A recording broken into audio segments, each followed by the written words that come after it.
बिस्मिल्लाहिर्रहमानिर्रहीम। अस्सलामु अलैकुम वरहमतुल्लाहि वबरकातुहू। आपको क्लास 10th केमिस्ट्री में खुशामदीद।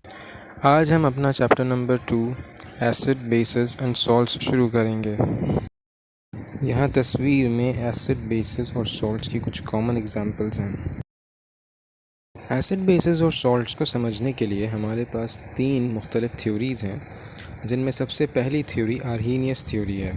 आर्हीनियस एक स्वीडिश केमिस्ट हैं जिन्होंने 1887 में एसिड और बेसिस को डिफ़ाइन करने के लिए एक थ्योरी पेश करी। जैसा कि आपके सामने लिखा हुआ है, सेवेंटे आर्हीनियस के मुताबिक एसिड्स वो सब्सटेंसेस हैं जो H पॉजिटिव आयंस को पानी के अंदर प्रोड्यूस कर सकें। इसी तरह बेसिस वो सब्सटेंसेस हैं जो कि पानी की मौजूदगी में हाइड्रोक्सिल आयन या OH नेगेटिव आयंस को प्रोड्यूस कर सकें। इसकी एक एग्जांपल भी आपके सामने लिखी हुई है, जैसे हाइड्रोजन ब्रोमाइड और पोटेशियम हाइड्रोक्साइड का रिएक्शन। अब हाइड्रोजन ब्रोमाइड और पोटेशियम हाइड्रोक्साइड के रिएक्शन में हम देख सकते हैं कि प्रोडक्ट में पोटेशियम ब्रोमाइड और वाटर फॉर्म हुए हैं। इस इक्वेशन को देखने से हमें पता चलता है कि हाइड्रोजन ब्रोमाइड ने हाइड्रोजन को रिलीज़ किया और पोटेशियम हाइड्रोक्साइड ने हाइड्रोक्सिल आयन को रिलीज़ किया, जिन दोनों ने मिलकर वाटर बना लिया और पोटेशियम और ब्रोमीन ने आपस में कॉम्बिनेशन करके पोटेशियम ब्रोमाइड बना लिया। इस वजह से इस एग्जांपल में hydrogen bromide hydrogen ion release करने की वजह से एसिड और पोटेशियम हाइड्रोक्साइड हाइड्रोक्सिल यानी कि OH नेगेटिव आयन रिलीज़ करने की वजह से बेस कहलाया। इसके साथ ही हमें आर्हीनियस थ्योरी से ये बात भी पता चल रही है कि जब एक एसिड और बेस का रिएक्शन होगा तो उसकी वजह से जो प्रोडक्ट बनेंगे उनमें से एक सॉल्ट होगा, जैसे यहाँ पर पोटेशियम ब्रोमाइड, और दूसरा वाटर होगा यानी H2O, जो कि हाइड्रोजन आयन और हाइड्रोक्सिल आयन के रिलीज़ होने की कॉम्बिनेशन की वजह से बना है। इसी तरह इस मिसाल में भी हम इस बात को देख सकते हैं कि HNO3 जो कि पानी में जाने के बाद H पॉजिटिव आयन रिलीज़ कर रहा है, इसलिए वो नाइट्रिक एसिड कहलाता है। सिमिलरली HCl वो भी पानी की मौजूदगी में हाइड्रोजन आयन रिलीज़ करता है, इसलिए वो भी हाइड्रोक्लोरिक एसिड कहलाता है। और तीसरी एग्जांपल जो कि NaOH की है, NaOH पानी में जाने के बाद हाइड्रोक्सिल आयन रिलीज़ करता है, इसलिए वो बेस कहलाता है। अगली तस्वीर में हम इन कंसेप्ट्स को मज़ीद देख सकते हैं कि आर्हीनियस एसिड वो सब्सटेंस है जो पानी की मौजूदगी में हाइड्रोजन आयन रिलीज़ करे। इसी तरह से बेस वो सब्सटेंस है, आर्हीनियस बेस वो सब्सटेंस है जो पानी की मौजूदगी में हाइड्रोक्सिल आयन रिलीज़ करे। हाँ, इस तस्वीर में भी इसी कंसेप्ट को फिर से वाज़े किया गया है कि पानी की मौजूदगी में जो भी substance hydrogen ion H positive ion release करे वो एसिड, और जो OH नेगेटिव आयन यानी हाइड्रोक्सिल आयन रिलीज़ करे वो आर्हीनियस बेस कहलाएगा। अब यहाँ तक मैं ये उम्मीद करता हूँ कि आर्हीनियस कंसेप्ट जो कि एसिड और बेसिस के मुताल्लिक़ है बहुत अच्छी तरह वाज़े हो गया होगा। अब इसके बाद हम आगे बात करते हैं उन जगहों की जहाँ पर ये आर्हीनियस थ्योरी एप्लीकेबल नहीं हो पाती या उन चीज़ों की वजाहत नहीं कर पाती। इन्हें हम limitations of the Arrhenius theory के नाम से जानते हैं। आपके सामने 3 लिमिटेशंस हैं आर्हीनियस थ्योरी की, यानी वो जगह या वो मकामात जहाँ पर आर्हीनियस थ्योरी पूरी तरह जस्टिफाई नहीं हो पाती।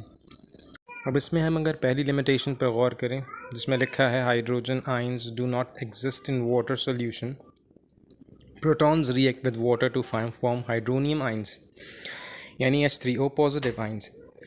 इसमें इक्वेशन भी वाज़ेह है जिसमें लिखा हुआ है H positive plus H2O will produce H3O positive. अब आर्हीनियस कंसेप्ट में हमने तो ये बात पढ़ी थी कि एसिड वो सब्सटेंस है जो पानी की मौजूदगी में हाइड्रोजन आयन रिलीज़ करेगा। यहाँ पर हमें ये मसला थोड़ा सा आता है कि हाइड्रोजन आयन तो रिलीज़ होता है, लेकिन चूँकि H पॉजिटिव आयन का रिएक्शन वाटर के साथ बहुत स्ट्रॉन्ग है और बहुत क्विक है, इसलिए वो फ़ौरन हाइड्रोनियम आयन बना लेता है यानी H3O पॉजिटिव। कि वो H पॉजिटिव जो कि एसिड की वाटर में मौजूदगी की वजह से प्रोड्यूस हुआ, उसको हम ढूंढना चाहें तो हमें मिलेगा नहीं, क्योंकि अब वो H3O पॉजिटिव यानी हाइड्रोनियम आयन में कन्वर्ट हो चुका। अब अगर इसकी दूसरी लिमिटेशन पर देखा जाए तो हमें नज़र आ रहा है कि the Arrhenius theory does not explain the basicity of ammonia and similar compounds. इसमें यह बात कही गई है कि कुछ ऐसे कंपाउंड्स भी होते हैं जो इन नेचर बेस हैं, हम उनको मुख्तलिफ़ टेस्ट्स के ज़रिए से वेरीफाई करते हैं तो हमें बेस ही नज़र आते हैं। लेकिन आर्हीनियस कंसेप्ट के एतबार से, जो कि हाइड्रोक्सिल आयन का पानी की मौजूदगी में रिलीज़ करना है, बात को जस्टिफाई नहीं कर पाते। बिल्कुल इसी तरह का एक केस जो है वो हमारे सामने अमोनिया यानी NH3 का है। अमोनिया का स्ट्रक्चर यानी NH3 का स्ट्रक्चर हमारे सामने है। अब इस स्ट्रक्चर को देखें और हम आर्हीनियस बेस को याद करें। क्या हम इसको किसी तरह से बेस मान सकते हैं? आर्हीनियस बेस तो वो सब्सटेंस था जो कि केपेबल था हाइड्रोक्सिल आयन यानी OH नेगेटिव आयन को रिलीज़ करने का। अगर हम इस स्ट्रक्चर पर गौर करें तो हमें ये नज़र आ रहा है कि इसमें तो कोई OH आयन मौजूद ही नहीं है। अब एक चीज़ जो इसके पास है ही नहीं, ये वो रिलीज़ कर ही कैसे सकता है? तो इसलिए ये एक लिमिटेशन है आर्हीनियस की कि आखिर अमोनिया बेस कैसे है, क्योंकि दर हकीकत रिएक्शन में तो ये बेसिक रिएक्शंस ही शो करता है। और आपके सामने कुछ अमोनिया के केमिकल रिएक्शंस हैं। इसमें आपको ये बात बहुत वजाहत से नज़र आ रही है कि अमोनिया रिएक्ट कर रहा है लेकिन कोई हाइड्रोक्सिल आयन रिलीज़ नहीं हो रहा है। हाँ, अलबत्ता हमें ये बात भी वाज़ेह है कि ये एक एसिड नहीं बल्कि बेस है। हम एक बार फिर से इस थ्योरी की आखिरी लिमिटेशन पर नज़र डालते हैं। इसमें लिखा है, it only applies two reactions in aqueous solution. इसका मतलब ये है कि हम एसिड और बेस को सिर्फ उस वक्त पहचान सकते हैं या डिफ़ाइन कर सकते हैं जब वो पानी के अंदर मौजूद हो। एक्वस सॉल्यूशन का मतलब पानी का होना है। अब ये बात भी पूरी तरह वाज़ेह नहीं है, क्योंकि एसिड और बेस पानी के अलावा भी रिएक्शन शो करते हैं और एग्जिस्ट करते हैं और अपनी प्रॉपर्टीज़ का इजहार करते रहते हैं। जैसा कि आप इस एग्जाम्पल में देख सकते हैं कि अमोनिया और हाइड्रोजन क्लोराइड का रिएक्शन होकर अमोनियम क्लोराइड फॉर्म होता है। और अगर हम इनकी स्टेट्स पर गौर करें तो हमें ये बात नज़र आएगी कि अमोनिया और HCl दोनों ही गैसियस स्टेट में हैं और दोनों रिएक्ट करके जो अमोनियम क्लोराइड बना रहे हैं वो फ्यूम्स या वाइट कलर का धुआं है जो कि सॉलिड स्टेट में है। तस्वीर में ये बात मज़ीद वाज़ेह है। इसमें कंसनट्रेटेड अमोनिया सॉल्यूशन और कंसनट्रेटेड